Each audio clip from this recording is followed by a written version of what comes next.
ఆహ్, మేడం మీరు సీట్ బెల్ట్‌ని తప్పుగా వేసుకున్నారు. యాక్సిడెంట్ ఏదైనా జరిగితే అప్పుడు పరిస్థితేంటి?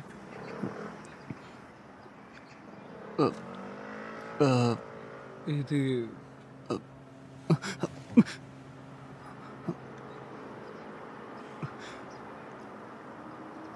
యాహ్! ఆహ్,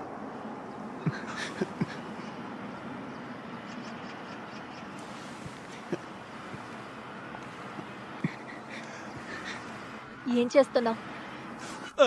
సారీ అండి. మీ సీట్ బెల్ట్ సరే చెయ్యివ్వు. అయ్యయ్యో! Thank you. Wow! Wow! Wow!